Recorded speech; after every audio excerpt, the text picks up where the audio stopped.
Welcome to star 9 news.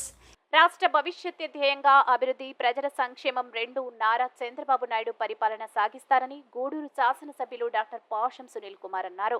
Gudur పట్టణం తన స్వగృహనందు మీడియాతో మాట్లాడుతూ నవ్యాంధ్రప్రదేశ్ నూతన ముఖ్యమంత్రిగా నారా చంద్రబాబు నాయుడు ప్రమాణ స్వీకారం చేసిన వెంటనే రాష్ట్ర భవిష్యత్తు ధ్యేయంగా సంతకాలు చేయడం జరిగిందన్నారు. అది ఒక విజనరీ నాయకుని పరిపాలనగా సునీల్ గుర్తు చేశారు. తమ నాయకుడు ఎన్నికలకు ముందు చెప్పినట్టుగానే మొదటి సంతకం మెగా డిఎస్సీపై సంతకం చేశారన్నారు. దీని వలన రాష్ట్రంలో 16,347 టీచర్ పోస్టులను భర్తీ చేయొచ్చన్నారు. ల్యాండ్ టైటిలింగ్ యాక్ట్ రద్దుపై సంతకం చేశారు. పెన్షన్ను 3,000 నుండి 4,000 వరకు పెంచుతున్నట్టు సంతకం చేశారు. యువత నైపుణ్య గణన ఇచ్చేదానిపై సంతకం చేశారు. పేదవాడికి అన్నం పెట్టాలనే ఉద్దేశంతో అన్న క్యాంటీన్లు పునరుద్ధరణపై సంతకం చేశారు. పరిపాలన తెలిసిన దక్షకుడిగా చరిత్రలో నిలిచిన ఘనత చంద్రబాబు నాయుడుదని అన్నారు. ఈ కార్యక్రమంలో రాష్ట్ర కార్యనిర్వాహక కార్యదర్శి శీలం కిరణ్ కుమార్, పట్టణ అధ్యక్షులు పులిమి శ్రీనివాసరావు, పార్లమెంటు కమిటీ సభ్యులు Billu Chenchu Ramayya, Christian cell Israel Kumar, parliament minority cell అధ్యక్షులు ఎండి అబ్దుల్ రహీం, వేముల సునీల్, టీఎన్ఎస్ఎఫ్ సభ్యులు వెంకటేష్ తదితరులు పాల్గొన్నారు. ఆ సింహాసనాన్ని అధిరోహిస్తే ఏ విధంగా ఉంటుందో ఒకసారి అందరూ కూడా చూస్తున్నారని చెప్పి నేను తెలియజేస్తున్నాను. అలాగే నిరుద్యోగులారా ఇక మేల్కోండి. మన నాయకుడు, మీ నాయకుడు, ప్రజల నాయకుడు ఈరోజు మొట్టమొదట గెలిచిన వెంటనే డిఎస్సి మొట్టమొదటి సంతకం చేస్తా ఉన్నారు. మొట్టమొదటిగా సంతకం చేసి నిరుద్యోగ టీచర్స్ కూడా ఊపిరిని ప్రసాదించినటువంటి మంచి వ్యక్తి నారా చంద్రబాబు నాయుడు గారు అని చెప్పి నేను మీకు తెలియజేస్తున్నా.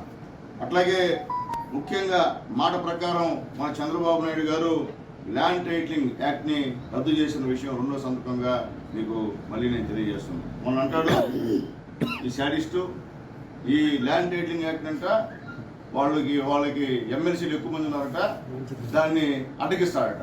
ఇంకా కూడా మారకపోతే ఇంకేమన్నా అర్థం కావట్లే. నీకు ప్రజలు చీకొట్టి ఆ ల్యాండ్ టైటిలింగ్ యాక్ట్ వల్ల నీకు ఈ రాష్ట్రం ఎంత వ్యతిరేకత వచ్చిందో చూపించారు. అయినా కానీ దాన్ని వ్యతిరేకిస్తానని మాట్లాడడం ఎంతవరకు సమంజసం అని చెప్పి నేను తెలియజేస్తున్నా. ఇది నీ యొక్క సైకో విధానానికి దగ్గరగా ఉందని చెప్పి నేను తెలియజేస్తున్నా. అట్లాగే మూడోదిగా అందరికీ చెప్పాడు, పెన్షనర్లకు చెప్పాడు, లబ్ధిదారులకు చెప్పాడు, నేను వస్తున్నా 4,000 పెన్షన్ చేస్తా అని మాట ఇచ్చాడు. మాట ఇచ్చే ప్రకారం మూడో సంతకం పెన్షనర్లకు 4,000 రూపాయలు పెన్షన్ పెంచే విషయాన్ని కూడా నేను తెలియజేస్తున్నా. అందులో ఎస్సీ, ఎస్టీ, బీసీ మైనార్టీలకు 50 సంవత్సరాలకే 4,000 ఇచ్చేటువంటి కార్యక్రమాన్ని కూడా ఒకసారి మీ అందరూ కూడా నేను తెలియజేస్తున్నా.